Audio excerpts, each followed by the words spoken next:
Hey, what's going on? This is the Saturday Down South podcast presented to you by Texas Pete. I'm Connor O'Gara. Will, on Change the Narrative Saturday, we got the index hit 0 as we mapped out. Zero. That's it. It was, instead of Change the Narrative Saturday, it was Order Restored Saturday by virtue of LSU, Bama, Georgia, not only win, but all of those teams covered. LSU, backdoor cover with a pick six by Major Birds. Didn't think that was going to happen. Georgia is the last remaining unbeaten, and 2007 does not appear to be on the table, at least not yet. Yeah, I mean, if you look at the teams that were entering without an SEC loss, we saw Mizzou go down. We saw Texas A&M go down. It's kind of, we saw, and we saw as well Kentucky go down as well. That was the other one I was thinking of. And, it's kind of unfair because there were a couple of teams in matchups where neither team had an SEC loss. But yeah, this is kind of what we talk about with September is the best time of the year for college football, where everybody's hopes are wide open. And honestly, this has been the most wide open it's been, and it doesn't feel wide open. It feels like the door is still cracked. Like, it doesn't feel like there are these. Now, the East is done. The East is slammed shut. But I feel like there's still going to be some really fun games to be played in the West. But it feels like it's all pretty much wrapped up.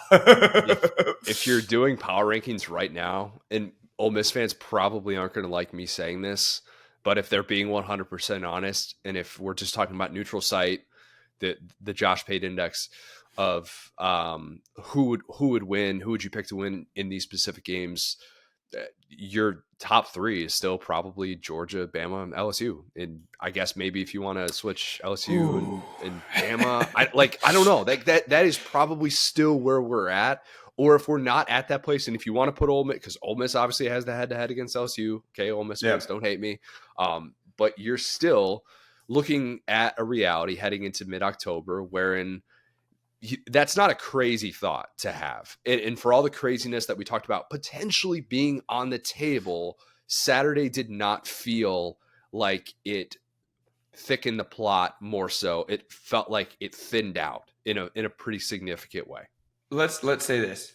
It's Georgia, Alabama, LSU, whoever is playing LSU. Those are the four best teams. Yeah.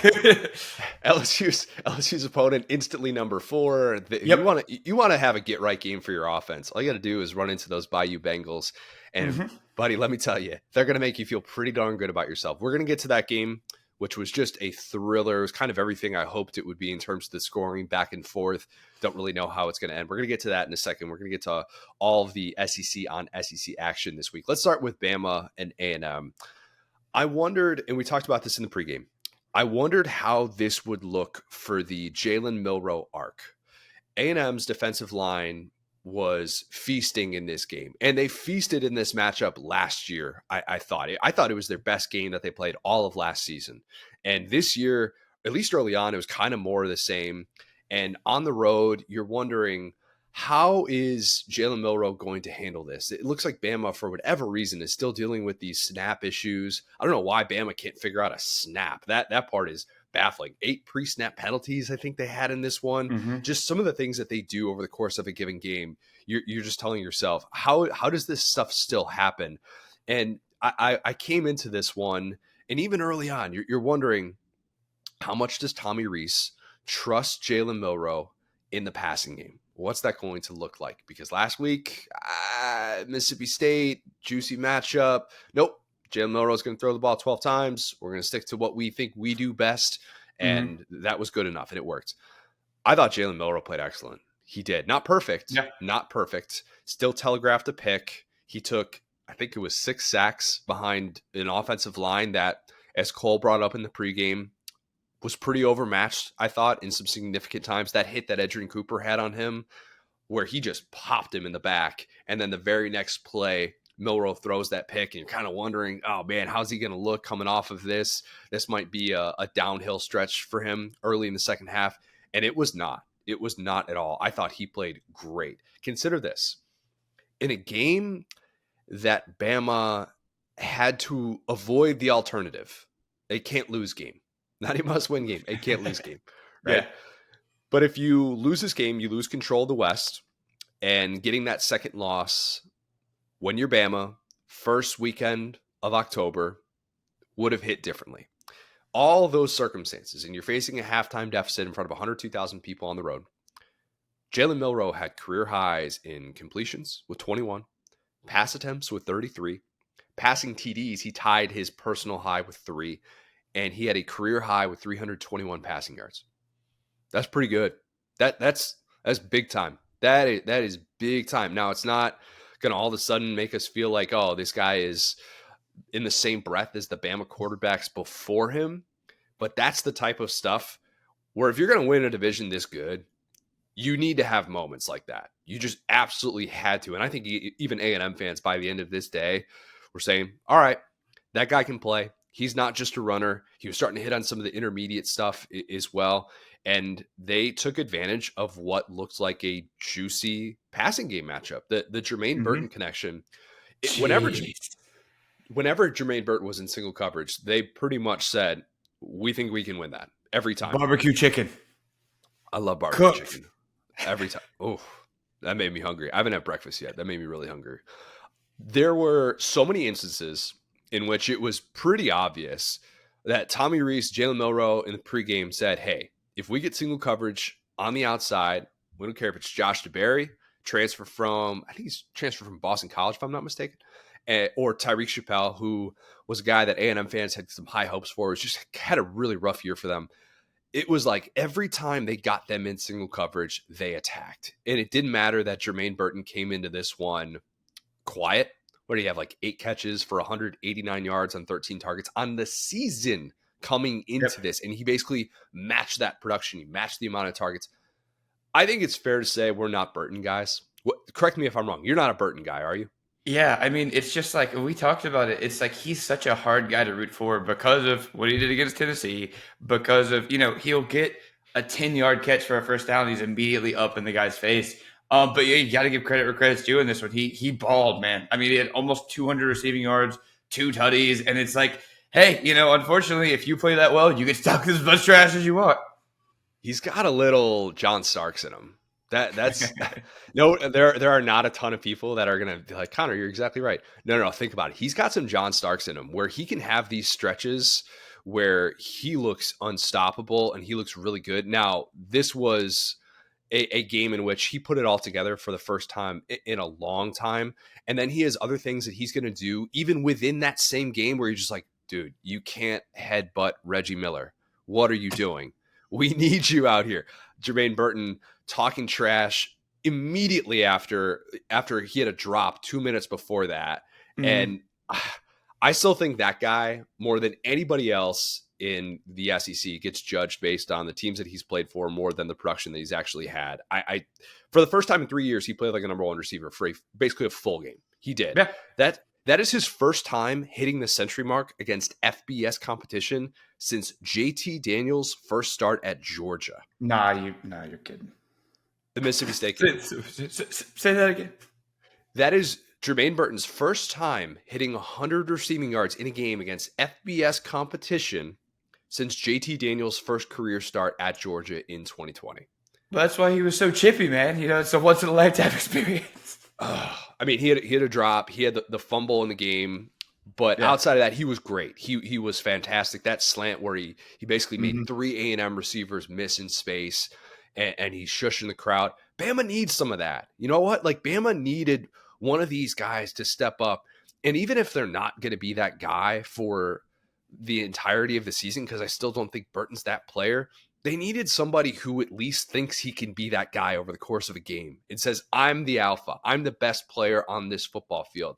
And you forgot what it was like for Bama to have a go-to receiver. And for one day at least, it looked like that. It did. But as Jimbo said afterwards, Bama started getting quicker with some of the passing things that they were doing in the second half. It wasn't just chuck it deep or Milroe kind of tuck it and run and, roll out of balance or something like that. A&M didn't really adjust to that, and Milroe made those on-target throws. He did sail that throw to Burton, and then immediately, the very next play, and I think it was Andy Staples who tweeted, like, this is the entire Jalen Milroe experience in a nutshell. The next throw that he made, once you saw the alternate angle to Burton on that first touchdown in the end zone, you're like, okay, that's why people can always sip the Jalen Milroe Kool-Aid. That is it right there. That was progress, I thought, for him. The Bama offensive line, it's just not going to be a world beater. That's who it is at this point. I think we're past the expectation that they can run for 200 yards against any given defense. I don't think that's the case. You were right about that Bama offensive line. I probably got a little bit too high on them. I can admit that fully. But I don't know. The good news, Bama once again overcame a slow start. They did. And Milroe stayed poised. Combine that with a dominant second half from that Alabama defense. This was a separation day in the SEC West for a Bama team that had to have an effort like that. Yeah, 100%. And I think, when comparing players and their performances, you have to look at what the expectations are. I think for Jalen Milroe, this is as good of a game as you could pretty much possibly have with Jalen Milroe's skill set. I think that we've seen him, run the ball. We've seen them kind of be conservative with him, but this was a game he had to go out there and win. I mean, it was a day that we talked about it. Bama was, not winning the battle up front. They were not running the ball well. And we could talk about the sacks. Like, some of it's on the O-line plays, some of it's on Milroe himself. Yep. It's just, on one hand, it's not a great match because he's a guy who can be turnover prone and he takes some big hits. Not as many as Jayden Daniels, but he takes some big hits and he can fumble. At the same time, that escapability is why he is and has always been the clear choice as Alabama's quarterback. Like, that was kind of our whole thing with like the USF game, is like, hey man, whatever you got, it's pretty much Jalen Milroe. And we saw today exactly why, which is this is a guy who can move the pocket, keep plays alive, and he has a cannon for an arm. I mean, yeah, he's going to miss some 5-yard throws. He's going to zip some throws that are going to bounce off guys' hands, but on a day where, Bama had 4 fumbles, they only lost one of them. They couldn't run the ball. There wasn't a lot of help coming. The defense obviously played really well, and we'll get to that obviously. But Jalen Milroe and Tremaine Burton were the stabilizing factors that really – I can't believe I'm saying this out loud. They went on the road and really just took the air out of the A&M Stadium when it was super crucial, made the big plays they needed to make. And that's the thing with Milroe. Like I said, he's never going to be a guy, I think we can say that, who is going to beat you 6 yards at a time. He's going to be the guy who you contain him, and then he uncorks one. And we saw that over and over again. And this is a game where I thought that the experience that Max Johnson had would be an advantage over Jalen Milroe. And in fact, the exact opposite was true. This is a game that was swung on Max Johnson taking a safety, where Jalen Milroe, as much as you could say, well, it's like only one pick for Jalen Milroe is a dream because he's going to have one pick. And furthermore, the picks were kind of back to back with Max Johnson. It was like the pick almost didn't even matter because Max Johnson followed it with another one. So nice play by Downs, by the way, to come up with that. That gets lost in the shuffle of that game. But how quickly he flipped the momentum to just erase the Jalen Milroe mistake. I thought that was huge over the course of that game. 100%. And so it's like, yeah, you keep waiting for Max Johnson, the guy who's been a starter in the SEC since 2020, to say, okay, this is a home game. We have all this talent. We have these great receivers. I mean, how about that day by Anaya Smith, man? Oh, I thought he was in initially. And on that touchdown where it looked like it was going to make things interesting at the end. And when they first showed the replay, they're showing the far side replay, and Gary keeps saying, look at his foot. His foot is out of bounds. I'm like, Gary, you cannot tell me that from that angle that he is out of bounds. If you want to say that after seeing the other angle, fine. But there is no way on God's green earth that you were looking at this replay from that angle and telling me that Anaya Smith's toe stepped out of bounds. Then they showed the pylon cam, and they showed that he was out of bounds. But Anaya Smith making plays against Alabama, he kept them in that game. And in my opinion, was such a huge difference maker on a pretty quiet day for Evan Stewart. Let's talk about the return too, dog. That return, the return, special. Electric. Oh. He has some moments like that where you're reminded this guy is probably going to be one of those players who I don't want to say he gets lost in the shuffle in the SEC in terms of impact guys. But just and he's probably going to be able to play in the NFL because of all the things he does in special teams and stuff like that. I don't know what his NFL future is going to look like. but they needed him in some of Yeah. those big spots, and they've really leaned on him heavily against Alabama over the years. It feels like, I know last year was different because he wasn't able to play in this game. He was already out for the year. The Jalen Milroe interception thing, I remember covering Wisconsin, a Wisconsin game in 2017 when they hosted Michigan. And I was at Camp Randall, and I remember it was in the midst of an Alex Hornibrook season wherein, I think we look back on that and say, yeah, that didn't really go particularly well. I remember seeing Alex Hornibrook at IMG, and for the Justin Jefferson profile that I did right before the draft in 2020, right before everything kind of shut down. And I remember thinking to myself, could I lift more than Alex Hornibrook? I don't know, maybe, but it's at least a thought. Shout out Alex Hornibrook. I hope he's doing really well. But he threw basically an interception game. He threw a pick seemingly once a day. And I remembered saying to the Wisconsin defensive players afterwards, doesn't that weigh on you?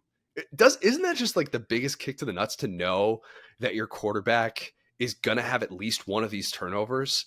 And instead, maybe this is just a little bit coach speak, but the way that they explained it to me, they said, well, we kind of know. We expect it at this point. Right. And it kind of forces us in a given game. We go in thinking we're going to be put into some tough spots at times. That makes us lock in that much more. And I'm not saying that Jalen Milroe and his propensity to throw interceptions definitely has that impact on the Bama defense, but they look like they kind of cranked it up a little bit. And the turnover, the very next play, tips and overthrows, got to get those, right? Mm-hmm. Sorry, that's a Kirby Mel Tucker mantra that we're applying to Alabama. Don't get too upset, Georgia fans. But right. I kind of think about that with Milroe, and with a defense that's capable of doing that in those spots. Is that something that can actually be seen as, okay, it's not as big of a hurdle? Now, if he starts turning the ball over 2-3 times in a game, different discussion. But if it's just going to be that one, if it's just going to be that one, just a little treat, it just like cats can have a little salami. Just like cats can have a little salami. Jalen Milroe can have a little turnover if he's playing well. Yeah, you know what? And to me, I wonder if it's going to look like that at times. We need to ask this question. And I'm sure people listening to this are like, oh my God, how have you waited? How long are we into this podcast? We are 17 minutes into this podcast. How have we not brought this up yet? Since when is Jimbo Fisher more concerned about not losing to Nick Saban than beating Nick Saban? What in the world was Jimbo thinking over the course of that game? There were 4 decisions that he made, and there's probably a couple that I'm forgetting. 4. Look, the fact that you have these written down, let's go. The 4 decisions that he made over the course of the game where I just thought, Jimbo, you know who's across that sideline, right? You know that this is the best coach in college football history, the guy that you worked for, the guy that you called out 2 years ago, that you've made it your mission. If we win one game in this season, it's going to be against Nick Saban in Alabama. You hired Bobby Petrino and DJ Dirk. Like, what are you worried about? Yes. The decision to take a timeout into the half with 42 seconds left, where A&M is up 17-10, right? Mm-hmm. That, to me, Jimbo explains it to Jenny Dell, and he's basically saying, apologies, we got baby crying in the background. Jimbo basically says to Jenny Dell, like, oh, yeah, Bama had 3 timeouts. We didn't want to, punt the ball back to them. And then, they could drive down the field and score on us or make a mistake, whatever. Okay. In college, with 42 seconds left, and you're on your own 23-yard line, you have to gain essentially 40 to 50 yards, right? To feel like, okay, we could have a chance. 42 seconds, 1 timeout left, and clock stops after first downs. That, to me, is sending a message to your offense right there. Okay, so whatever. Plus, you've got all that talent at receiver. Let's not forget, this offense is different than what we've seen in years past. You can operate tempo. You can do all those things. You had a chance to go for the jugular, maybe make it a 2-score game, kind of change the way that Bama's going to come out offensively. But you decide that you're scared of Bama's 3 timeouts. You want to sit on that 7-point lead. All right, whatever. Not my style. You're scared of a ball. I mean, I can kind of get that. Not crazy about it, but all right, whatever. What I don't get, and A&M fans, you're right there with me. I know you are. Is having 2 separate instances of punting the ball in plus territory with 4th and 6 or less. Yep. One time, it was 4th and 1. And Brad Nessler Brad Nessler says on the broadcast, I know fans won't like this, but you have to punt that. No, you don't. You sure don't, actually. No. You absolutely do not. That's how you beat Nick Saban, is telling your offense, you know what, guys, I don't think you can gain a yard. You know what? This is the blueprint to be able to beat Alabama, to take control of the SEC West, to put ourselves in the best position to win this division that we have ever been in since we joined this conference. We're going to punt on 4th and 1. As you know, we've talked about every win against Alabama at one point or another here. As we all know, the crucial point in that game where the team that's ahead goes ahead and just turtles and tries to not lose. It works every time against Alabama. I think Blake Topmeyer wrote about this too. He's like, Jimbo himself has said you don't beat Bama by punting and settling for field goals. And you're like, wait a minute, what is Jimbo doing? Even on the blocked field goal, which we're going to probably lose sight of the situation itself because of the craziness that happened with Braswell after. Should have been a dagger TD return. Not sure in what universe Dallas Turner nudging Jake Johnson was considered a blindside block when it's 10 to 15 yards behind the play. Whatever. That was bizarre. But Jimbo wanted to kick on 4th and 5 to try and make a 7-point game a 4-point game. Yeah. From 40 plus yards. I know we play the results. I know we do. Even if that goes in, it's still 24-20. You still are going to need a touchdown to win this game. Okay? You just are. That is reality. When you're deep in Bama territory. And even, I guess we don't even have to include it, but Gary's basically yelling at Jimbo at the end when they're down 9 and Jimbo's not kicking a field goal. And he's saying, you're wasting time. You need 2 scores. Kick a field goal now. And instead, after Anaya Smith is ruled out of bounds, they decide we're going to waste more time. We're going to go for the touchdown. Everything Jimbo did just came up empty. He got way too conservative. He turtled. And instead of coaching like a guy that had nothing to lose, like we saw the last 2 years in this game, he played like someone who thought that $76.8 million buyout was on the line. And it wasn't. It's not. I just, and this game doesn't all of a sudden mean that Jimbo is on the hot seat or anything like that. That's not what I'm saying. But man, those opportunities are fleeting. They are fleeting. You had a chance to go into Saturday night feeling better than any point than you have since joining the SEC. And that's your strategy. You blow a 7-point halftime lead. You don't score a touchdown in the second half because punting and field goals were what you thought you needed to do to beat Nick Saban. And you're going to have to live with that. Yeah, 100%. And I think, sorry, you got me so 85%. Yeah. Oh, this is 100%. I'm right there with you. And what kills me is that talking about, the Nick Saban losses, there have been pretty distinctly 2 different kinds. You have the where the heck did this come from, out of body experience, like Steven Garcia style stuff, or we have like this is just a better team. And A&M had a chance to be a better team than Alabama. They had a chance to, have a non-conference loss, to beat Alabama, to be in the driver's seat for what would have then been a very wide open SEC West, to have only really at that point had to beat LSU and do a very strange game that would have been with Ole Miss and still will be. But they had a chance to, at home, beat Alabama, take the driver's seat in the West, and really change the narrative about Jimbo, about Alabama, about the division, about everything.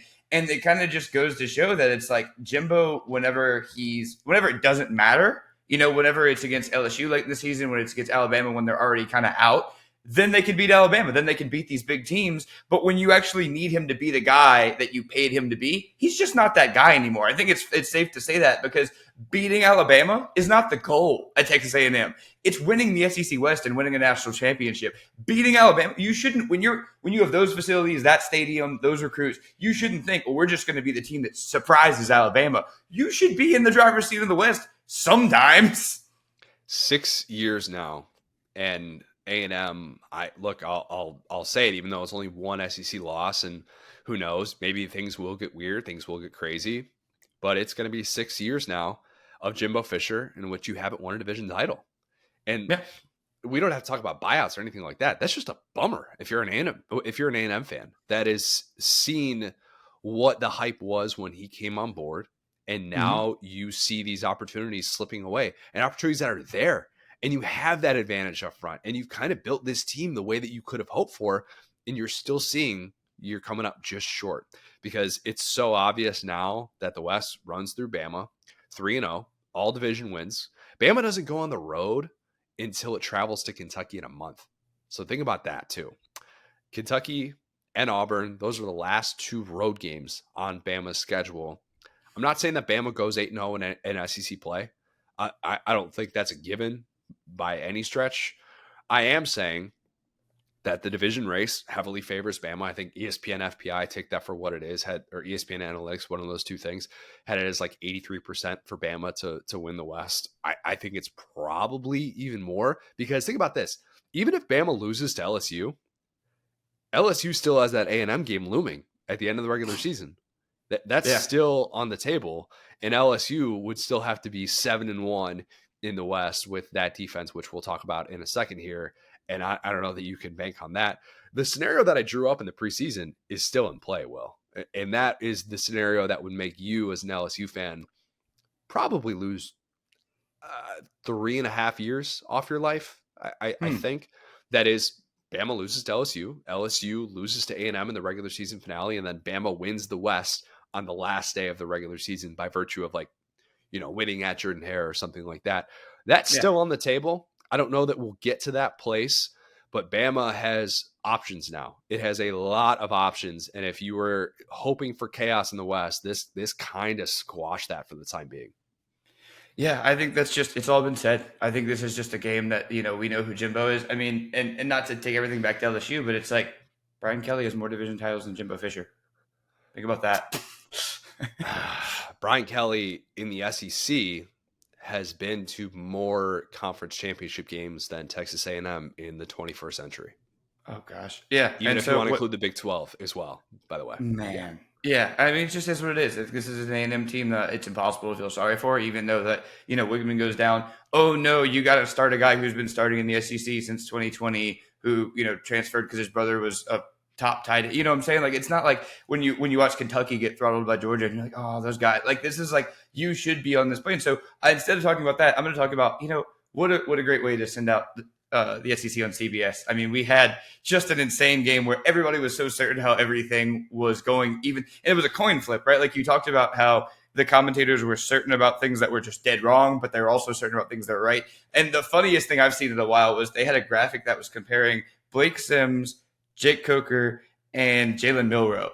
And I was like, that is the meanest thing I've ever seen, because you just got to kind of understand that the offense is different. And that you just hear Gary like, well, they don't have a Derrick Henry on this team. You got to do more than that. And you know what? I mean, Jalen Milroe answered, but it was just such a funny, like, classic of a SEC on CBS game. And it's what we'll miss, because everyone was annoyed the entire time. Yeah, I don't think anybody left this game feeling particularly good. And A&M fans, you probably are thinking to yourself, that was just the worst. That was the absolute worst, to have that kind of hype and then to see the way that things played out. But yes, a very pivotal game in the West race.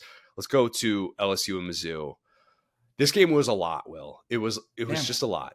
In every way, it was a lot. It was a lot of horrendous officiating. Oh my God. Some of the calls that were missed, LSU pushing that entire team into the end zone early on, and somehow they ruled that he wasn't in the end zone. The Mason Smith face mask of Brady Cook, the missed holding penalties, like some of the things that you're just letting slide in this game. You're just, where are you guys looking? What's going on? The false start, and you know what I will say too. The false start that they missed from Mizzou, that they somehow did not call. Just terrible. Like, where else are you looking? I just did not get that. And I'll say this, man. Like, as dumb as all of that was, and that was all very, very, very dumb. The thing that infuriates me the most, because I've seen this everywhere, is this disconcerting signals call. Where did this come from? Like, it happened 3 times in that game. And if you pop into different games, you see it happening everywhere. And disconcerting signals, if you guys don't know. If you're on defense, you just can't clap now. You just can't clap at all. And because it's considered disconcerting signals for when a team goes to a silent count. And my thing is, like, if you've ever been a competitor, like, we both played sports, been competitive, you want to, as a leader, kind of get your guys going and be like, all right, guys, like, let's go. Let's get it going. You can't do that. What I just did right there, that's a penalty in the NCAA right now.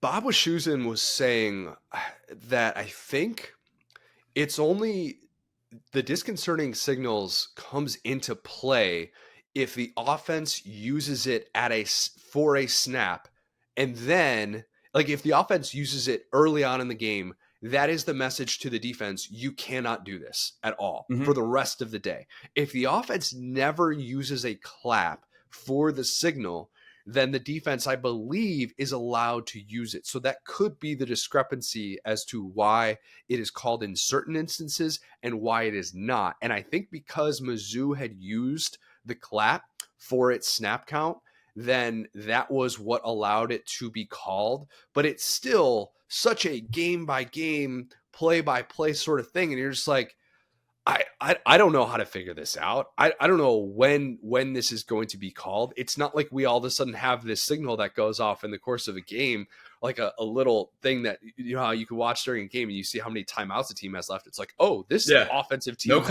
already used RG3. You've already used their clap for the day. You've already used your clap. This is now cheating if the defense wants to do it. RG3 said these teams have a case of the claps.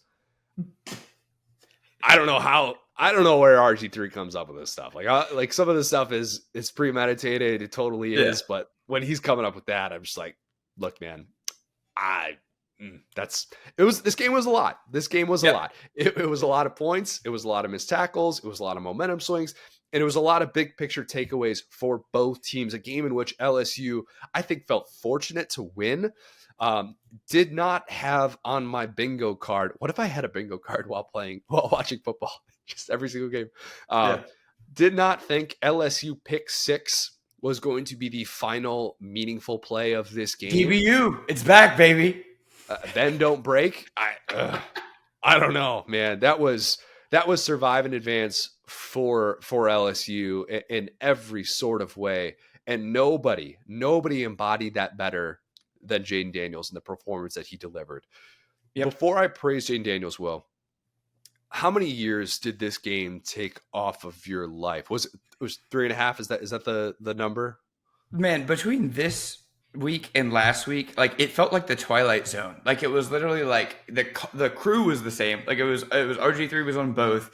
It was so many similarities between both games, and it was just, you know, this is what happens when your defense is horrible. Every game is a pick 'em, but it was like down to the wire. It was a fun Saturday for about 2 seconds at the end. I'll say that. Yeah. When Jayden went down with the rib injury, it felt like that game could have gone 100 different ways. Maybe Nussmeier comes in, saves the day. Maybe Mizzou scores 3 more touchdowns, runs away with it. Or, as we found out, maybe Jayden Daniels would dig deep, unlike probably any point in his LSU career, and he would put that team on his back. I don't know how intense the pain was. I'm not going to pretend that I'm a doctor and I know exactly what he was going through. I can't imagine he felt great when he made that throw to Neighbors that hung in the air. They were talking about that on the broadcast, about how, you know, if you're dealing with a rib injury, that's the type of throw that's so hard to make, and it hung up in the air. I thought we were about to see a limited version of Jayden Daniels down the stretch, and it was really going to put a lot of pressure in those tense moments. But instead, he comes back in after they had to settle for the field goal with Nussmeier. 2 touchdown drives. He had the 35-yard scamper with his legs for 6. He found a wide open Malik Neighbors for another go-ahead score. Will, you said it. At this point, there's no argument. Jayden Daniels with a messed up rib is still the best quarterback in the SEC. And that performance was so gritty and so unbelievably tough, given the circumstances and given what that is like to do that on the road, knowing how bad your defense has played. And to come up with an effort like that. I've been critical of Jayden in the past, and I think he gets a lot of love. Man, every bit of praise that guy earned on that day. Yeah, I mean, and that was where it really felt like the game was getting away from LSU, where, you know, they have that weird touchdown where like the whole defense is standing up because it was so clearly a false start, and then LSU comes all the way down and is ready to like answer that. And like I was joking with my buddy, it's like football is such an interesting game, because there are times when a team will kind of score a touchdown where you're like, okay, like that was kind of nonsense, but we're just going to move on. And then something will happen on the ensuing drive where you're like, oh my gosh, this now matters massively. That's exactly what happened. And like you're sitting there looking up, okay, that touchdown happens. LSU gets all the way down the field. Jayden Daniels scampers into the end zone. and gets hit by a dude who is fully standing in the end zone. Like that's what happened on the injury. Is Jayden Daniels scampers around the outside. There's a dude who just it wasn't like a dirty hit, but it was just the dude was. I was going to ask you that. Like, I didn't when they slowed it down, the hit looked dirtier than it actually was. I thought in real time it was kind of fine. Like he was still trying to get to the edge and get to the goal line. If that was your takeaway, that play was unbelievably dirty, I'd say watch that in real time and don't necessarily make that determination off of slow-mo. Yeah, I mean, I think that was a situation where it was a Mizzou defense that had been super physical all day, and I think that at the end of the day, you want to get a couple of licks in on Jayden Daniels. It just is what it is. I don't think it was dirty, but I think their best hope of winning that game was knocking Jayden Daniels out of it, as we saw. Probably, and even with hurting his rib, it didn't really matter. So, that was the best defense they had. So, the point being, he scampers in. They called a holding call on Pimpton, who's like, okay, you're a freshman tight end. Great. Love to see that again. But point being, then Nussmeier comes in, and he's just lost out there. I mean, it's just a nightmare scenario to walk into. And then, so it's like you're going back and forth. You need a touchdown. Okay, we'll settle for a field goal. And then they had a field goal go over the upright. Yeah. Okay. Yeah. So in this game, let me just quickly talk about this. Okay, kicking, not something I thought LSU was going to beat Mizzou at on the day.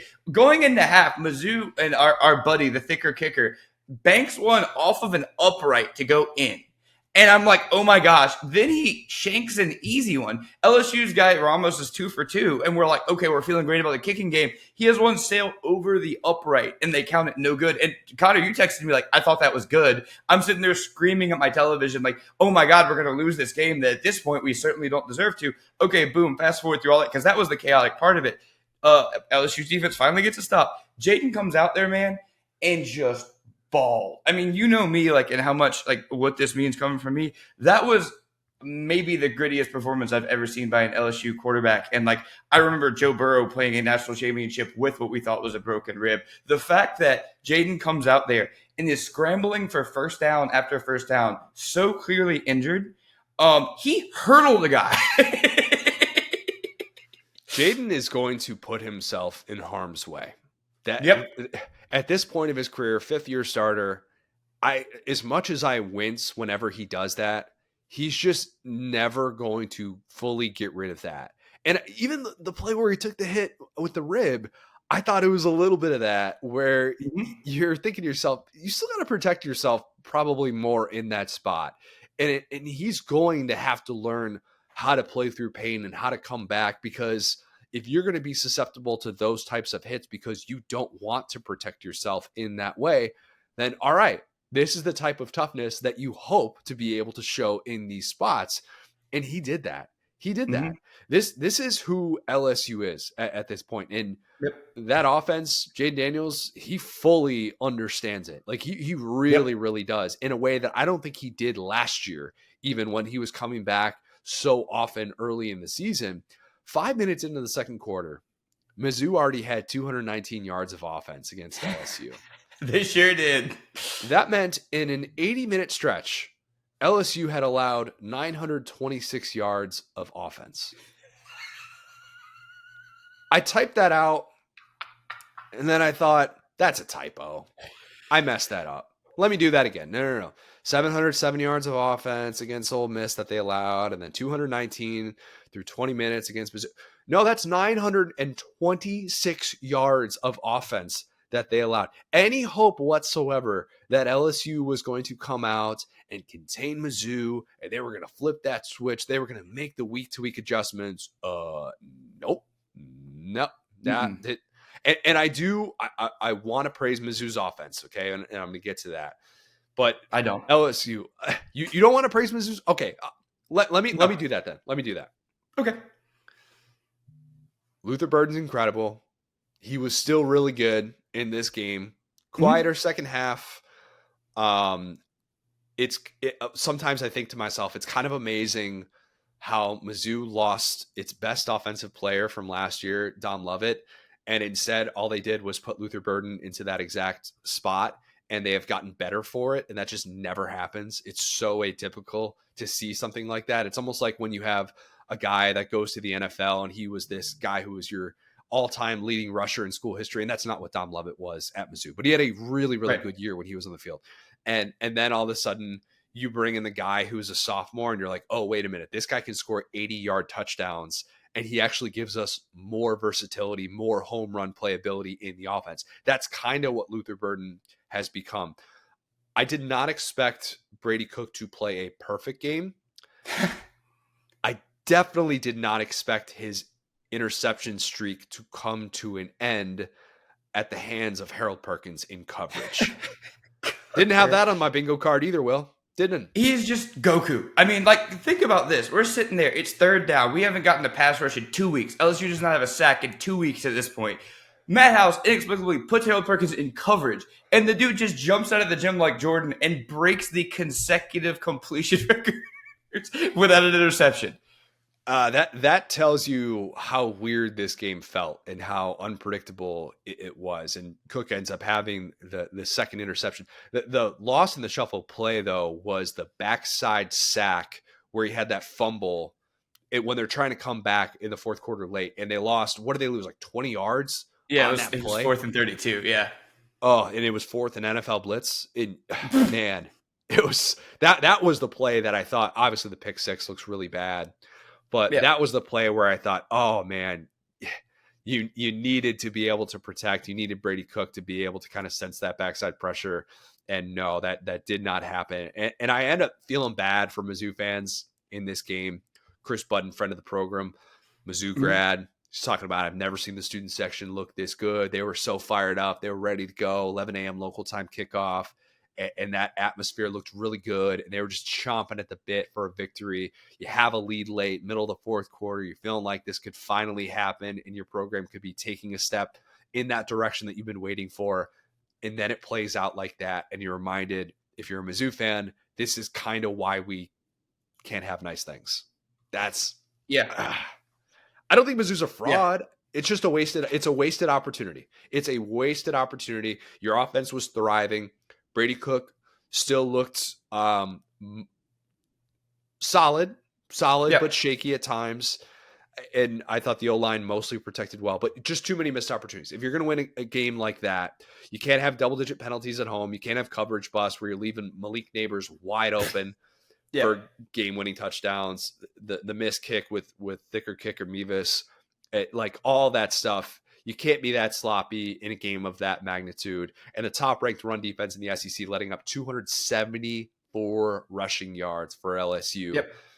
You just can't have that. Not disciplined enough. Just not a clean enough game for Mizzou to be able to win as an underdog in that spot. I do find myself kind of looking forward to Mizzou's offense against Georgia's defense, but that's definitely not the clear takeaway from this game.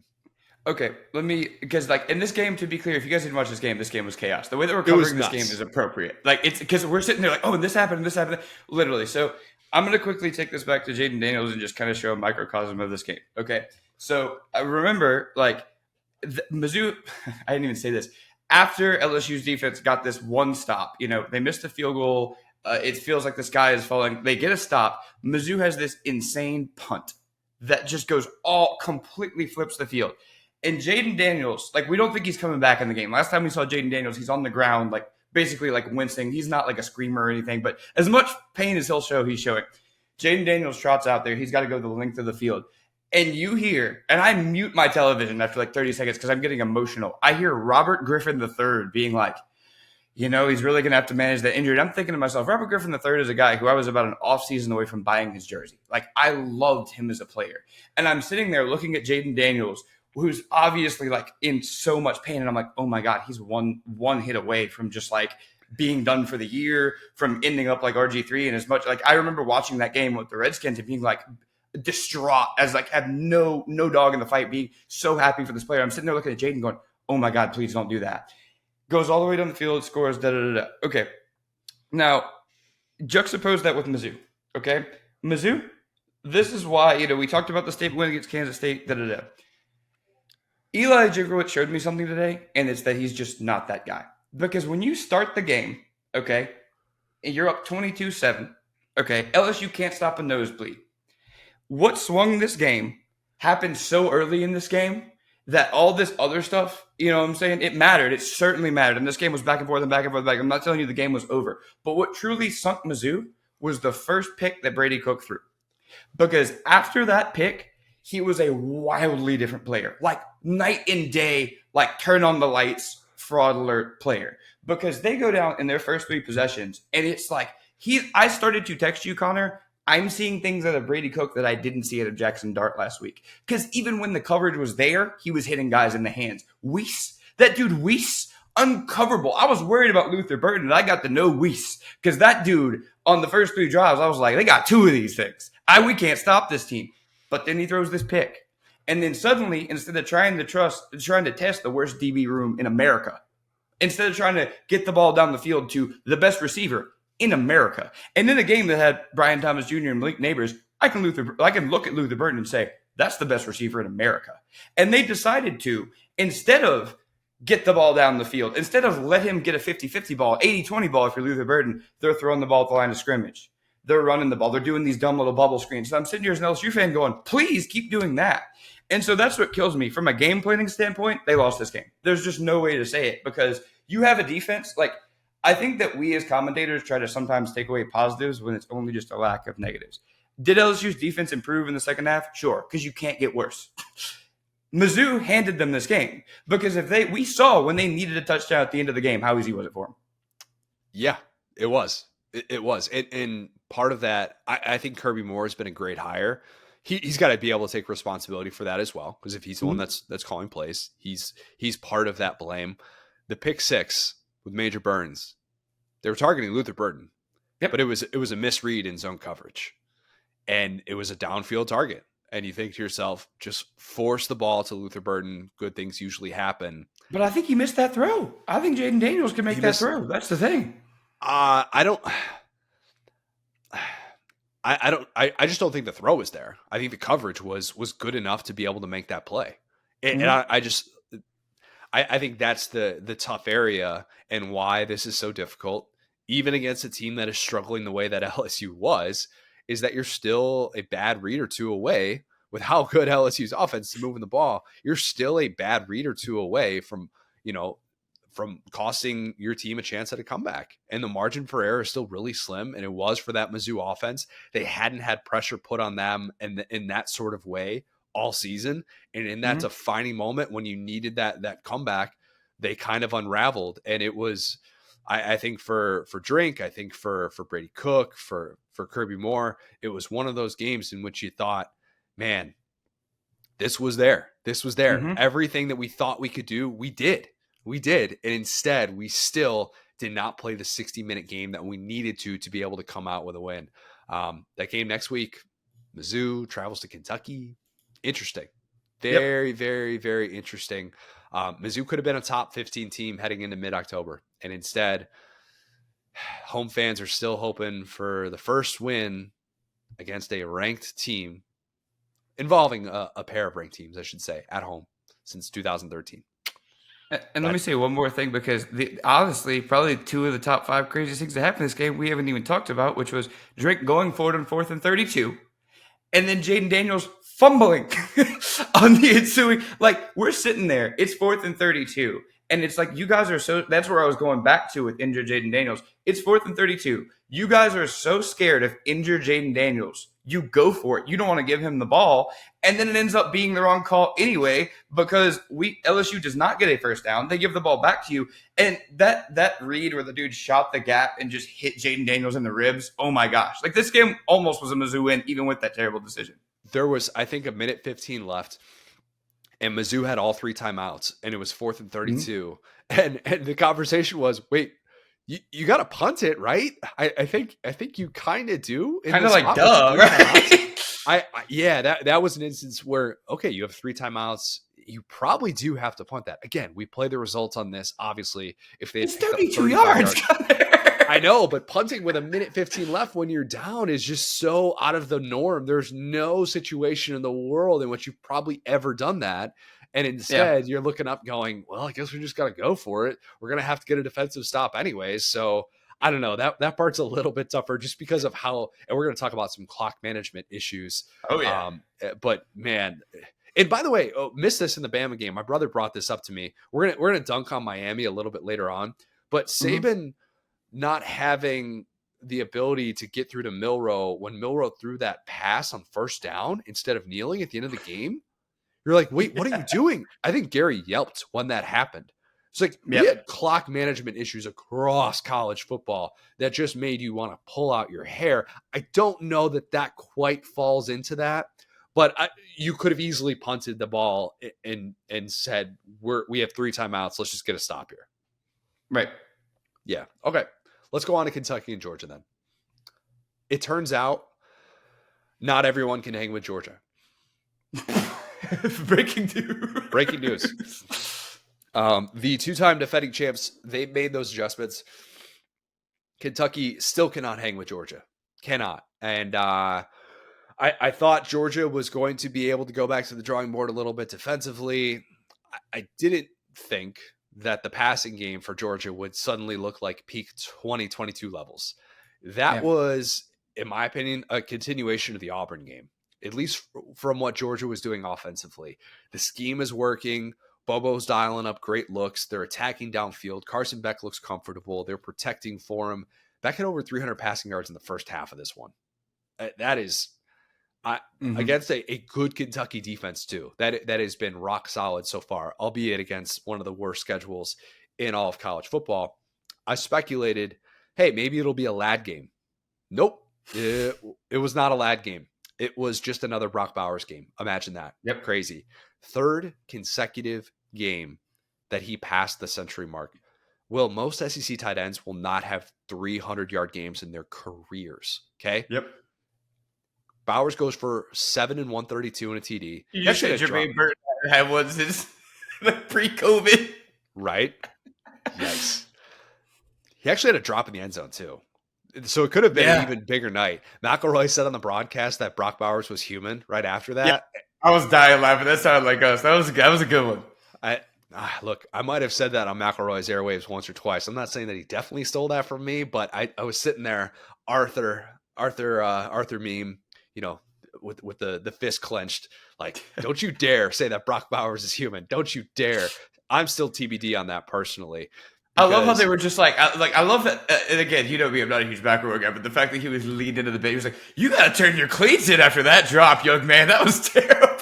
That was I actually kind of I like that from McElroy in that spot. Anybody that's acknowledging what we've been saying on these airwaves for the last 2 years, that's good with me. Brock Bowers moves into 2nd all time on Georgia's receiving touchdowns list for his career. Man. He is behind only Terrence Edwards, who is also the first and only 1,000-yard receiver in program history. Wow.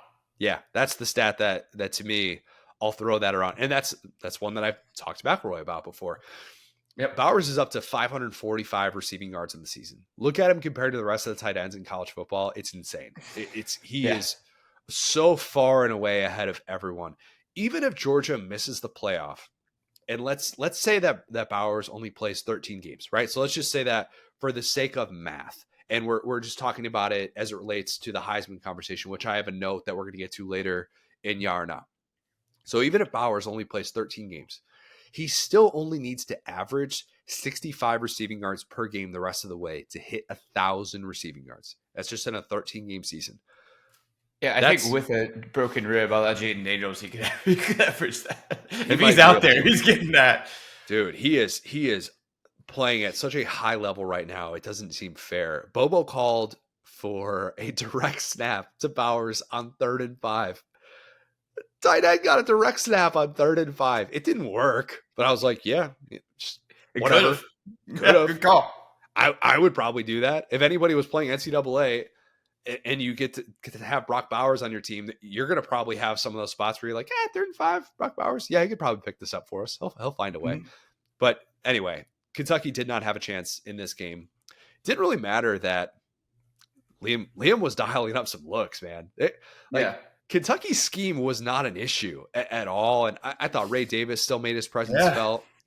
Stoops after the game, I don't want to say that he threw Devin Leary under the bus.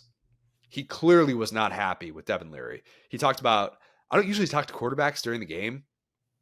The camera showed him pulling Leary aside saying like, come on, man. Some of the throws that he is missing, there was one that he overthrew to Tavion Robinson where you're just like, he is in a wide open space. You cannot make that throw in this environment, in that spot, you just can't have that. You're not going to have a chance. And Kentucky wasn't disciplined enough to stay in that football game. That Deion Walker smash of said Van Pran was weird. One of the weirdest plays of the day. Where look, Deion Walker looks like he was trying to take out some frustration. That was some All-American on All-American crime right there. Kind of a dirty play, in my opinion, the way that all unraveled. Not necessarily a fan of that. I don't know how a human being dropped said Van Pran like that, but he was able to do so. Kentucky was not disciplined enough to be able to win this game, obviously. I don't think that this game, I don't think the timing of this game could have been any worse for Kentucky. And we came into this wondering if this was ideal, actually, because of what Ray Davis did last week, because of Georgia having its worst run defense day in 5 years. And instead, it looked like Kentucky ran into a buzzsaw, a championship level buzzsaw. And yeah, I don't know that it all of a sudden makes Kentucky's 5-0 start flimsy. I don't think that's totally fair to say, but I think it's a reminder that you can feel good about your team on its best day, which Kentucky had in a lot of ways last week against Florida outside of the passing game. But you can see how far away your team is from Georgia, and especially when Georgia is clicking like that. This game was so bad for Kentucky that Uga was getting boops in the fourth quarter, Will. Almost chicken wing level. That's 1 degree below eating chicken wings. My mind went there. I thought to myself, what is more disrespectful? Georgia eating chicken wings in the middle of a national championship against TCU, or Uga just strolling through saying, you know what? I haven't got enough boops today. Let me get some love from the Georgia players. It's close. It's right up there. I think the chicken wings is still probably one notch more on the disrespect index. But yeah, it was that type of day. It was that type of day for Georgia. Yeah, I think, I felt bad after the last one because I immediately, after that big going against Florida, started talking about Kentucky's passing game and how it was out of sync. And that's kind of the point, right? It's like, hey, you guys know you can beat Florida. Again, you guys have proven time and time again, Florida is not even really remotely an obstacle for you. Georgia is. They always kind of have been in this little era. And there was a point, and I texted you about it, where I was just furious because if you look at how Georgia started this game, touchdown, field goal, touchdown, end of half. So this game was over maybe 2 or 3 possessions in, but there was a moment where there was a glimmer of hope for Kentucky.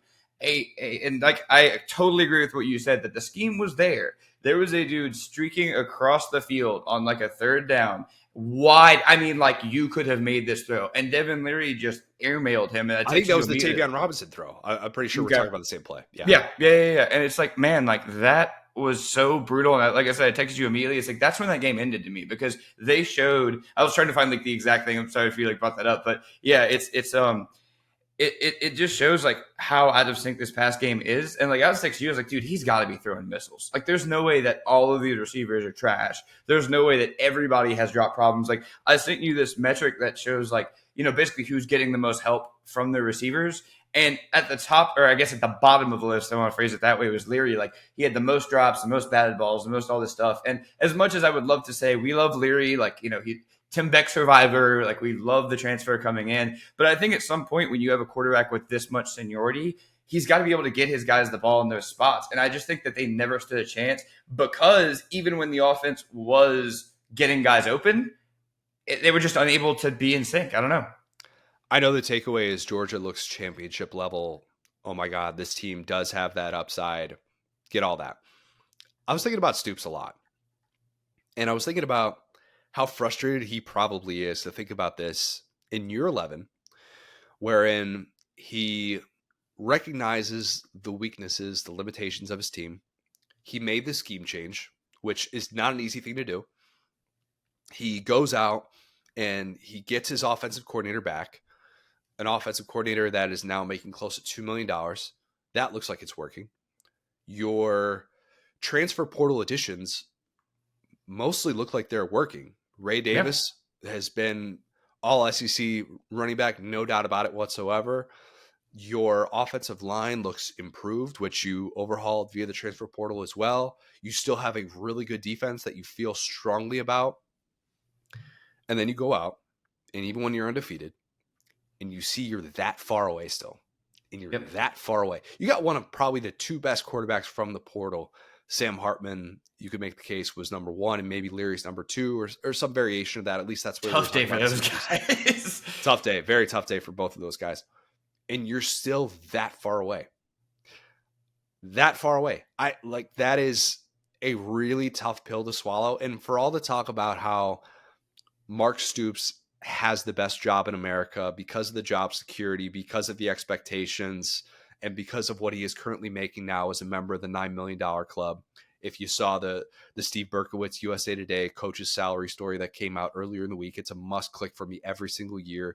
You see now how exclusive that company that Mark Stoops is in. You see all these things and you think to yourself, that guy's got a great life. Mm-hmm. I think nights like this are tough for him to be able to put his head to the pillow and feel like everything is perfect.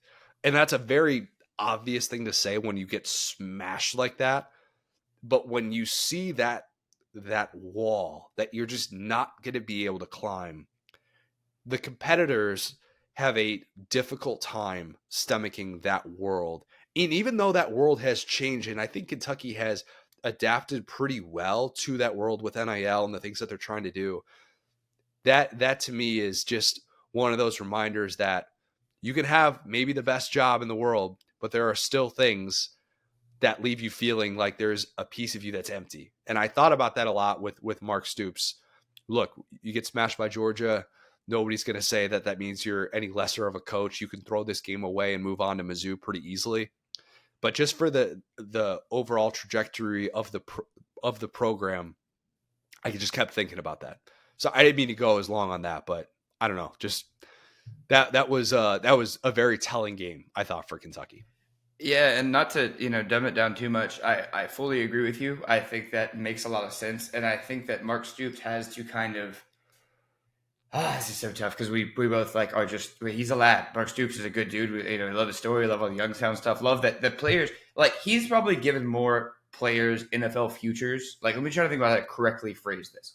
The guys that are coming through Alabama and Georgia, those are NFL players. Really, they could play nowhere. They could go get a job and go play in the NFL. A lot of them, the guys that are 4 and 5 stars, he has created more NFL money, I think, than any active head coach. Does that make sense? Ari Wasserman did that story on The Athletic about the ability to turn a 3-star into an NFL player, all those different things. Yep. You'd have to look up those numbers, but that is actually out there. The Athletic, I think it was David Ubben as well. They did the full breakdown of what that looks like. In Kentucky, obviously has a good track record of doing that.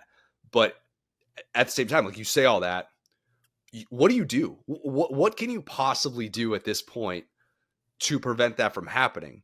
Say, have your quarterback make on-target throws, have less penalties.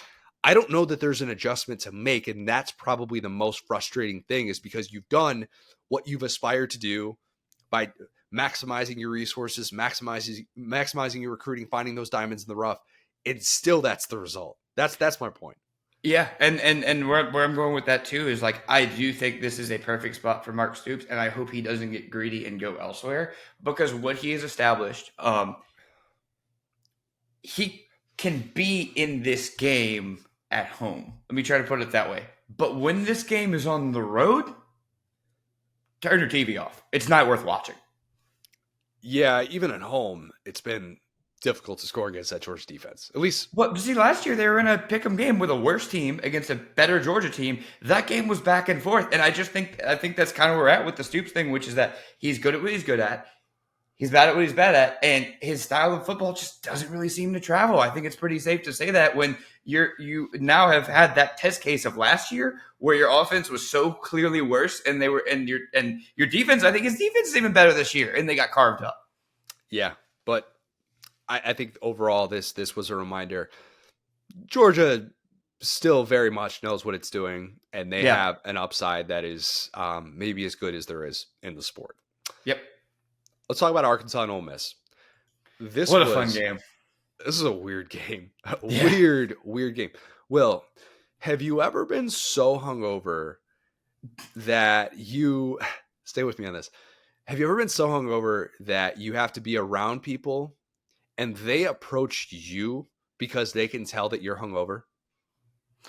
Yeah, I've been there.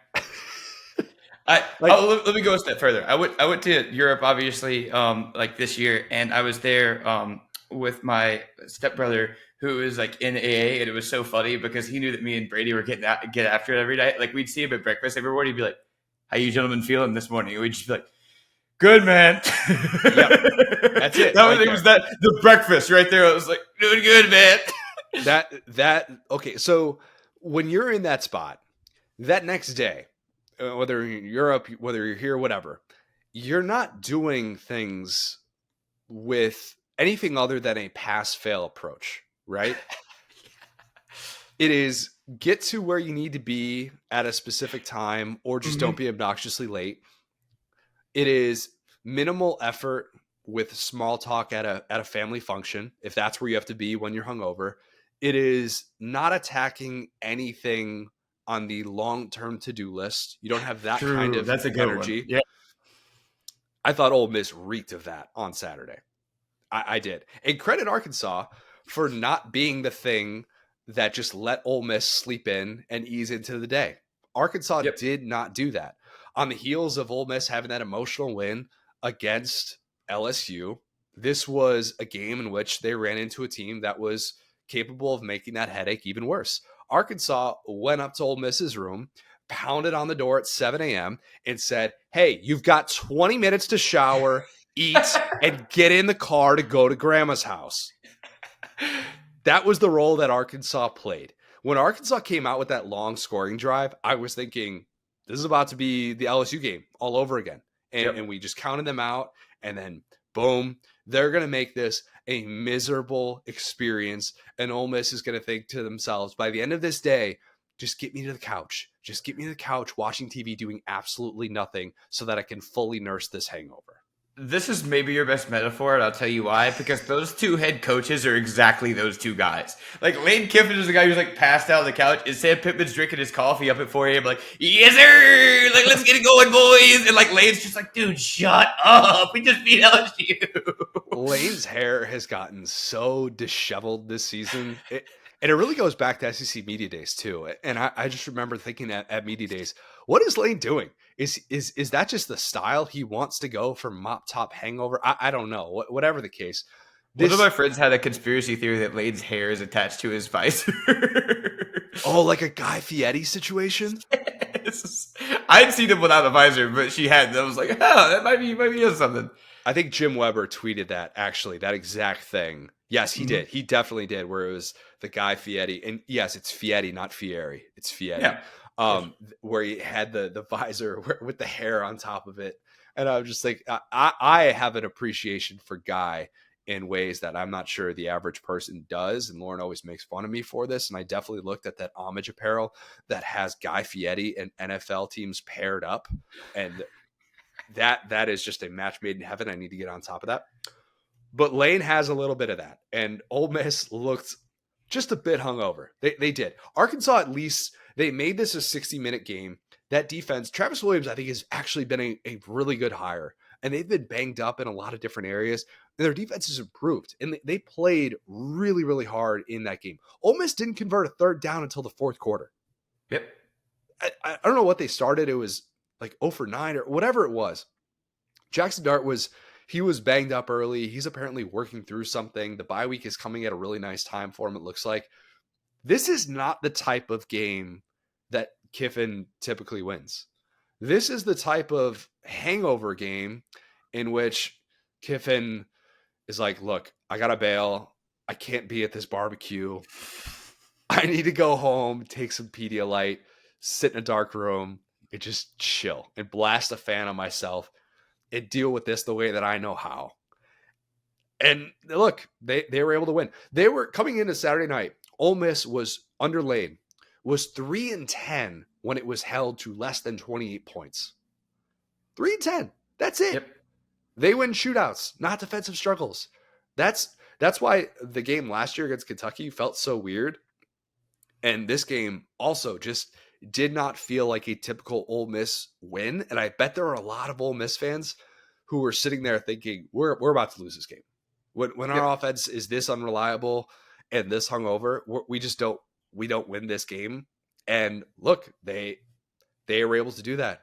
They were able to do that. You know how when you are so hungover and you think the most basic of tasks they just sound impossible.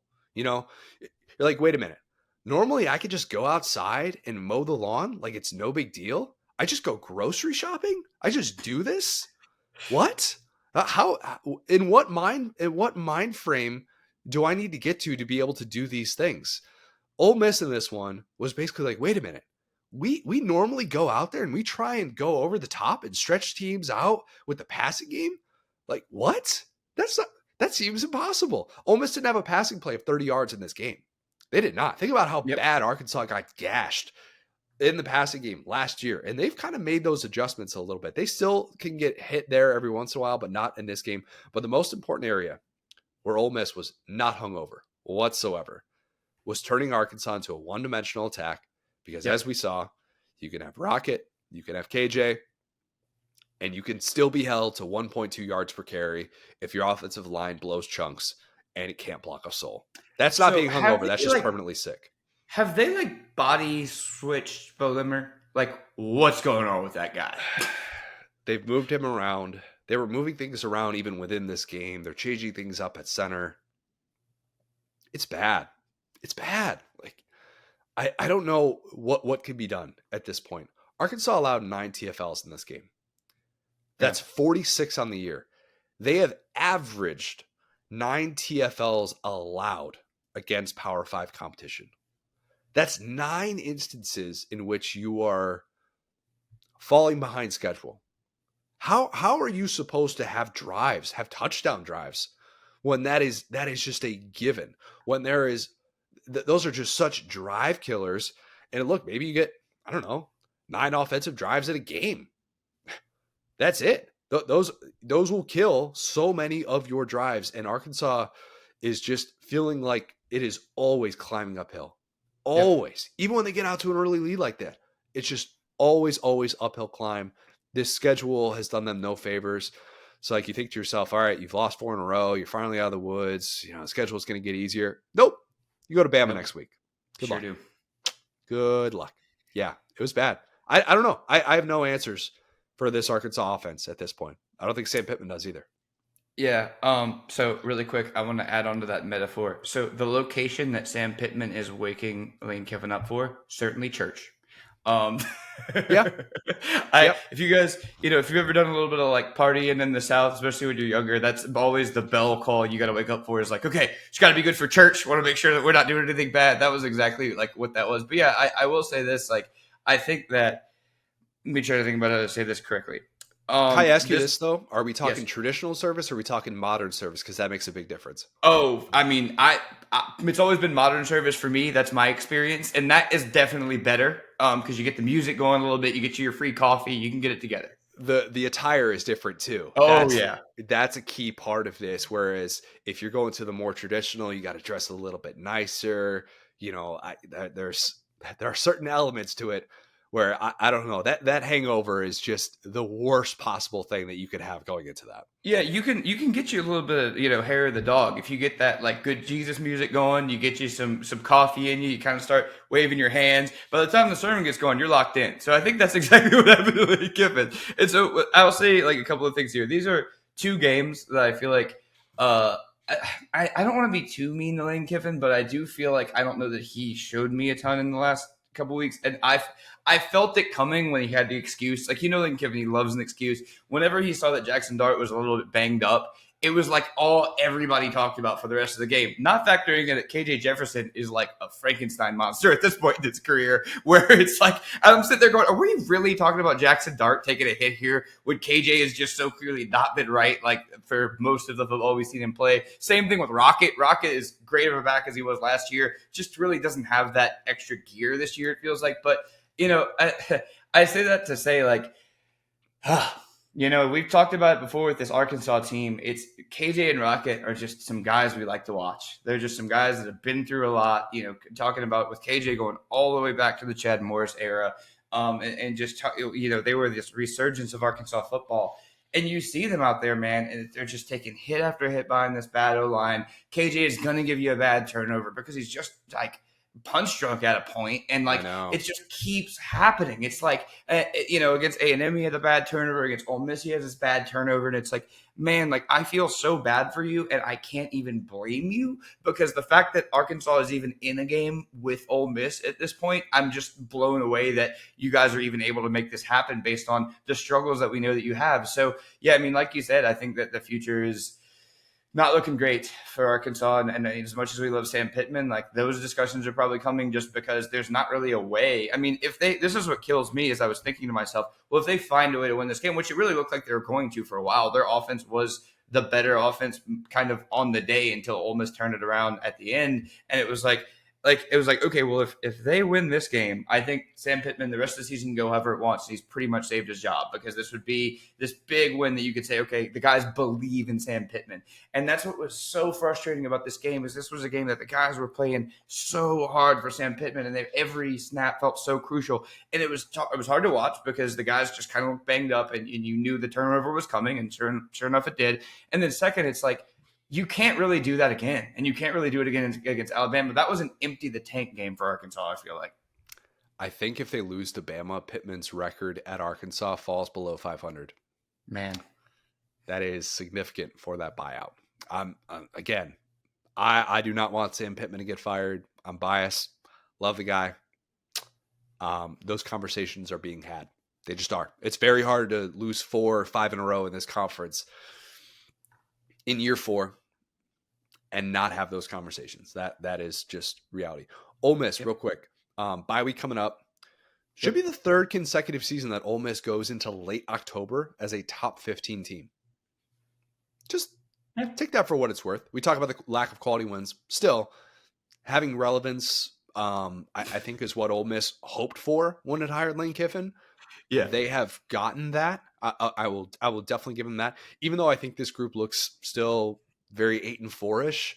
The beauty, and by the way, Ulysses Bentley is turning into a really nice player, and I probably need to talk about that a little bit more. Oh man, I mean that guy. It's funny because not all. I still love Judkins, but the way I felt about Judkins last year is like how I feel about him this year. Every time he gets the ball is electric. Yeah, Bentley is turning into a guy that they can really, really rely on, and he's been fun to watch, and it's kind of a saving grace for a ground game that has struggled a lot, and he can do some different things for you. But the beauty for Ole Miss, outside of that Georgia game, 5 very winnable games left on the schedule. So yeah, that second loss is probably staring you right in the face.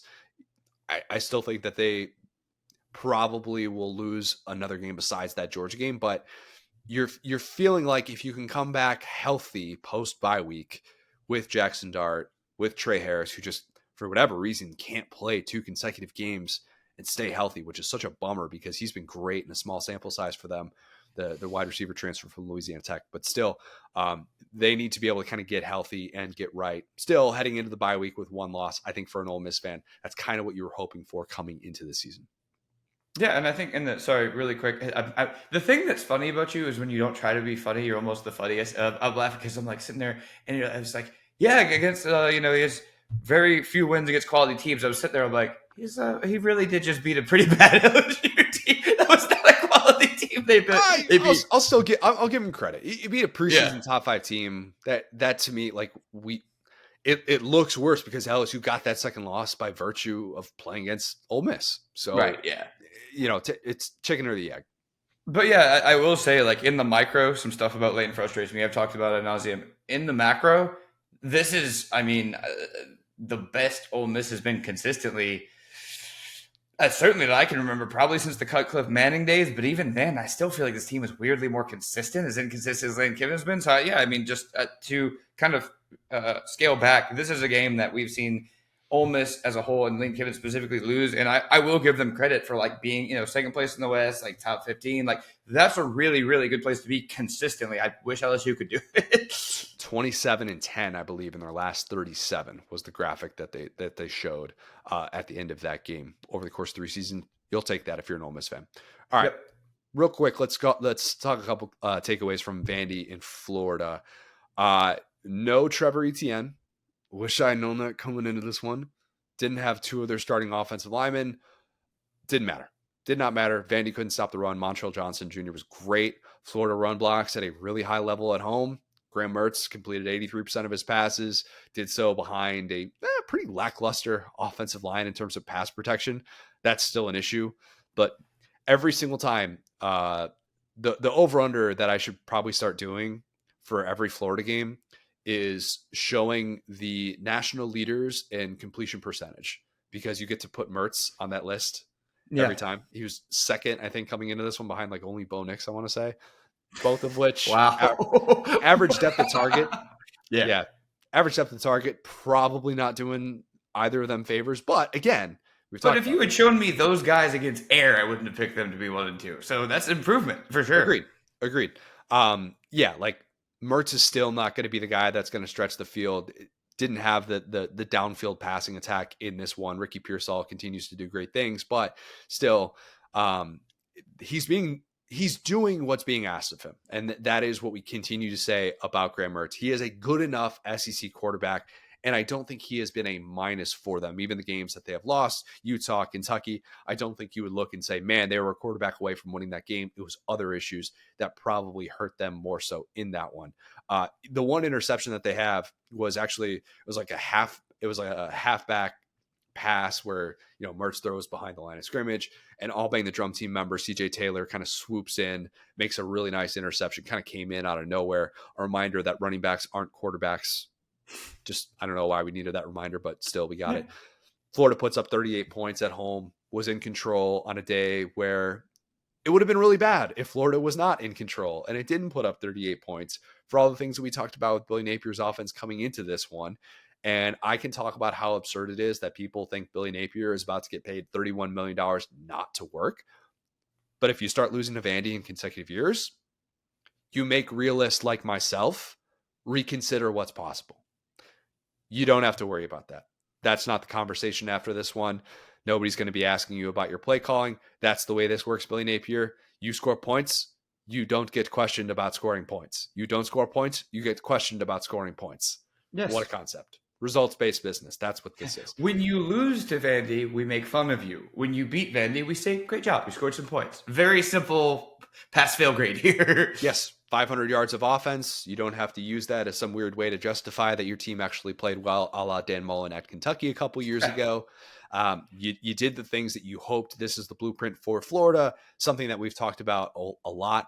If Billy Napier is of the belief that this shows his way is working, I would say, well, Vandy's still Vandy. That's a team that's getting absolutely smoked in the trenches. I would say, I hope, if I'm a Florida fan, that Billy Napier was watching Mizzou have what it did against LSU and still being able to put up points. A&M, for the most part this year, offensively, I still think that's been a win. Hiring Robert Patrick Petrino, that's still my opinion to take away. By the way, great piece, great piece by our own Neil Blackman, SaturdayDownSouth.com, about what Billy Napier is trying to do and the things that he is trying to work through, and how boosters and how coaches in the SEC are perceiving his rebuild. Great reporting from Neil, somebody that's just an absolutely awesome writer and somebody that's been a great part of our team for some time now. I wanted to make sure that I gave that a shout out as well. I saw that making the rounds on social media. Florida is 4-0 at home with nothing but multi-score wins. 0-2 everywhere else with nothing but multi-score losses. Guess what, Will? Florida, 4 of their next 5 games, they are somewhere else. At South Carolina, bye week, against Georgia and Jacksonville, home against Arkansas, at LSU, at Mizzou. I'm going to say, I think they're only going to be favored in one of those games. They might only be favored in one of those games. Now, that could change. If they beat LSU, then they'd be favored at Mizzou. But I think, if I had to guess, I think they'll be favored in one of those 5 games. Do you think that there is a path for Florida to be 8-4? Or do you look at that schedule and say, no, this is still probably more like a 6-6 type team? I think we're probably right in the middle. About that 7 is where it's going to clock in. I want to say, as we say every time, we've been pretty much supremely correct on Billy. Now, maybe the specific games haven't been right, but the overall vibes and the overall record. They have been right. I've actually gotten it. Every game in the preseason, I have gotten right. Okay, you've been right. This. I'll take that. I'm going to take a rare dub on that one. Yeah. Yeah. And so point being, like, yeah, I think that it's not like, it's not like I'm a hater. I joke about it on Twitter, but I think I have been pretty objective about this team. And one of the reasons why is, like, I joke about coaches that are and are not him. Like, I think we just kind of saw Eli, probably not him this weekend. Billy fully believes and could be him. He's a guy that might be him in 3 or 4 years. He is a dude who believes in himself. He is a guy like that. And I think that guys like that are so interesting to me because I've seen so many of the other guy who looks in the mirror and tries to convince himself that he's him, and Billy believes it every day, and his guys sometimes play that way. And the thing is, right, like we just talked about for Stoops, is winning on the road. And I know that you just said it. I'm echoing that. It's the fact that they have an opportunity that if they weren't so wildly different home and road, they should beat South Carolina. Mizzou should be kind of a pick 'em. You know what I'm saying? But the issue is we've seen this team struggle so mightily against Kentucky. We've seen them struggle at Vandy. We've seen this type of stuff. So this is a really fascinating stretch about where Billy Napier is currently, and this ain't about who he's going to be. It's just this is his current, dragon he's got to slay. And so it's tough because after the Tennessee game, did the whole thing where I was like, yeah, I think he's going somewhere. And then immediately the Kentucky game just washed all that away. So you got to find consistency. That's what it is. If you're going to lose on the road respectably. That's not what they did against Kentucky. They had 13 dudes on the field. So it's like even losing respectably, I think, is a step up because at home you're a dog. You know that you're hard to beat at home. So I think, I think it's going to be super interesting. So yeah, I think this South Carolina game is actually super pivotal because I don't really see this team beating Georgia. Just gonna, say that. So I think that if they can at least, win or respectively lose against South Carolina, now you're talking about where they probably should beat Arkansas, especially at that point in the year. So yeah, I think the back half of the schedule for Florida, I'm going to be dialed in every week because it's going to be really, really interesting for not only this season, but Billy Napier's arc as a head coach. Yes, and the game that I did not include in that 4 of the next 5, home against Florida State, is the regular season finale, of course. So you're looking at probably one more game in which you're going to be favored. This is where we find out a lot. This is where we find out a lot about who this team is. And I love that the teams that I make fun of are always the ones that just embarrass LSU. But like the way Florida State has played certain games, you never know. You never know. Not against LSU, but everyone else. Yes. Maybe if that team shows up, maybe they have a shot. So we'll see.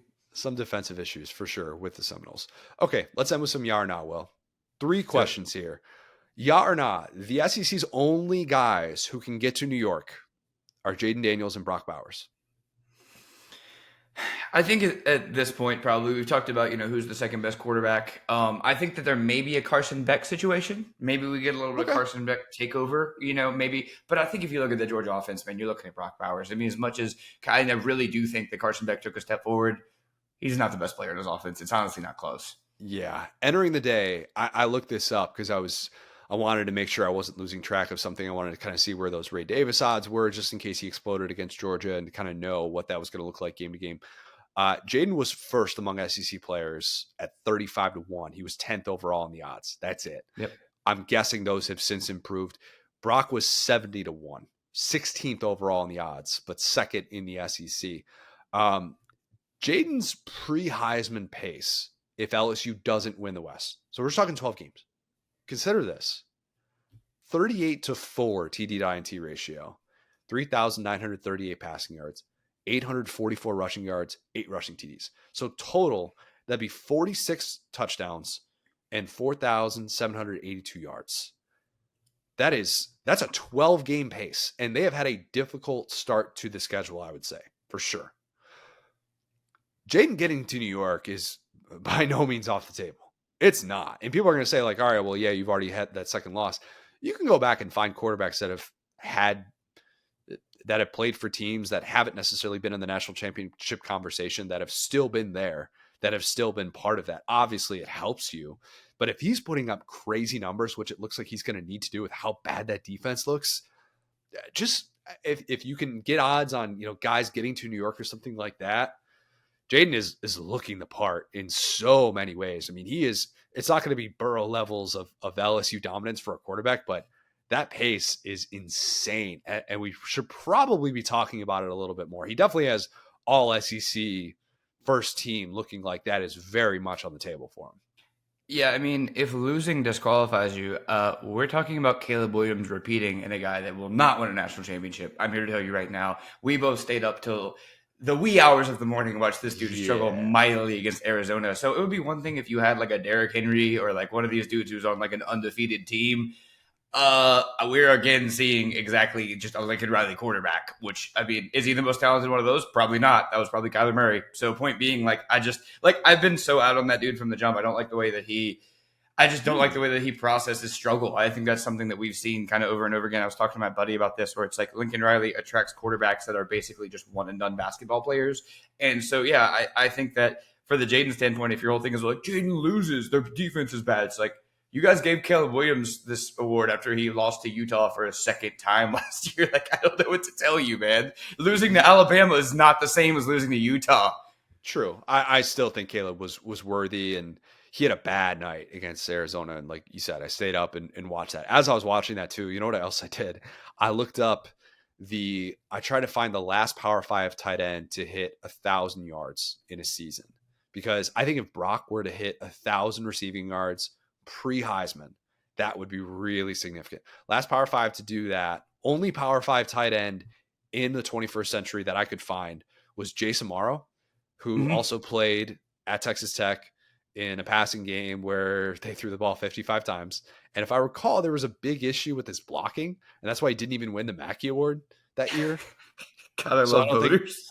I don't think it's going to be like Jason Morrow, Brock Bauer side by side. I don't think that comp is really going to come into play. But Yeah. hitting 1,000 yards, like that's kind of the benchmark. If he does that pre Heisman, getting to New York, I think is very much still on the table for Brock with how good he has looked these last 3 weeks. Man, it is just unbelievable to watch. But I still would not be putting a bet on him to win the award, but going to be part of that conversation. We need a lot of chaos, and we need to go on an absolute tear in the second half of the season for that to happen. Yeah, and as I talked about it after the South Carolina game. I was like, hey, they're using him like Jerome. I think that is who would have thought unlocking the throw the ball to Brock Bowers play has unlocked the Georgia offense. It's night and day. I mean, in terms of now they're starting to use him with some of those monkey concepts. Now they're starting to move him around the field. Now they're starting to play him as just a weapon and not just an inline blocking tight end. So yeah, sky's the limit.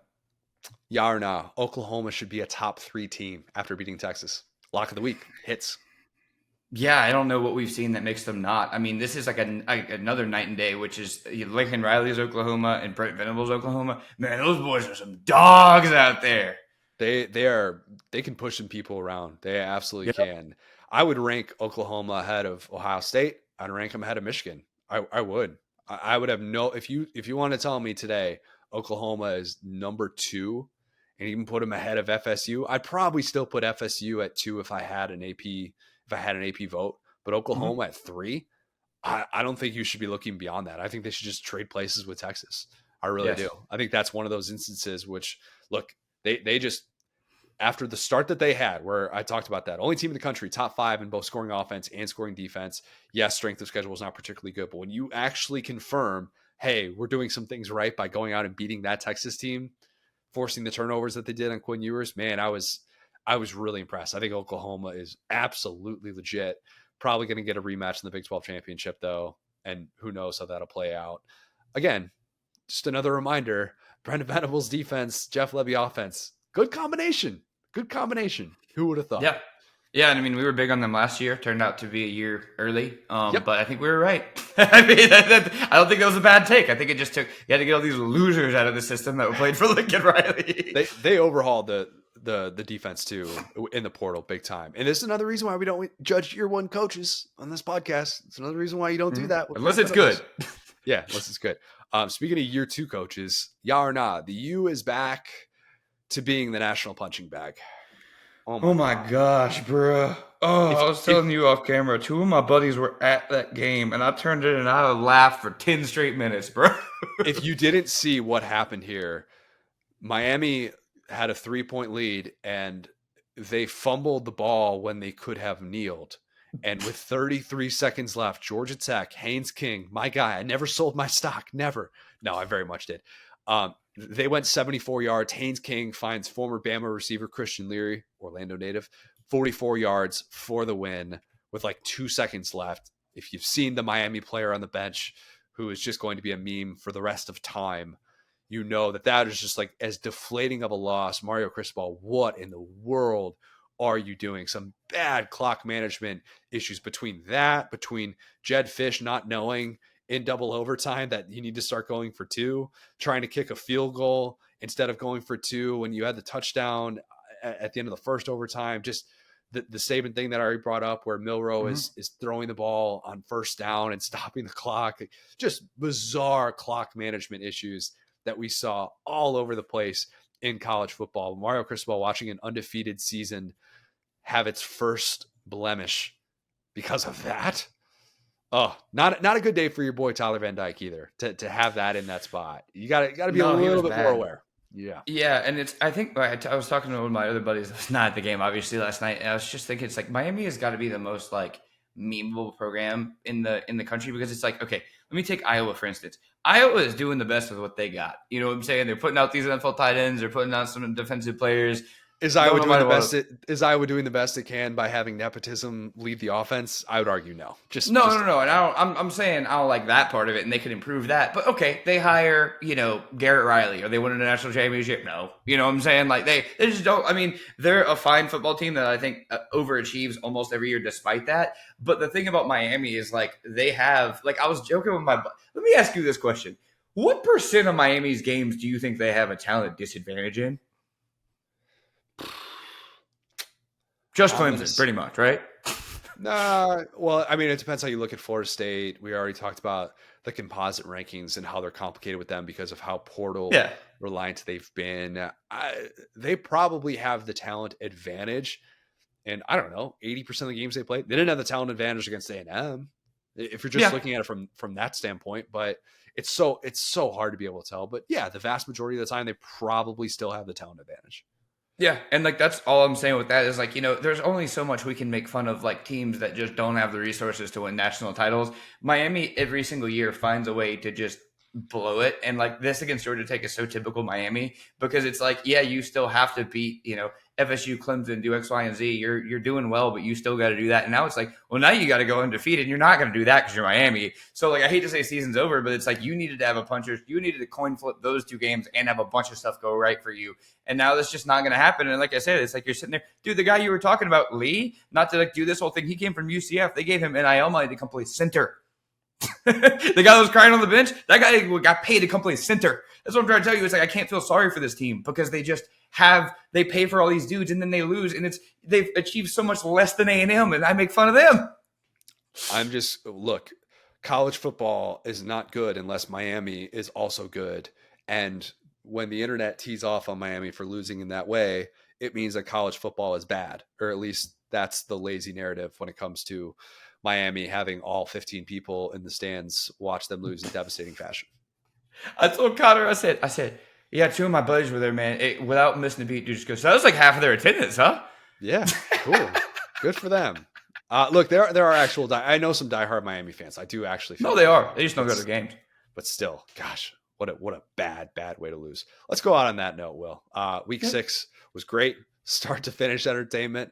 Need to go get a little bit of sleep after USC made me stay up way past my bedtime. If you have not, leave us a 5-star review. Subscribe to our YouTube channel where you can watch every episode of the Saturday Down South podcast, which is presented by Texas Pete. Follow us on the app formerly known as Twitter, at the STS Pod, at Sat Down South, at CJ O'Gara, at Go So Hard. Thanks, guys. Talk soon.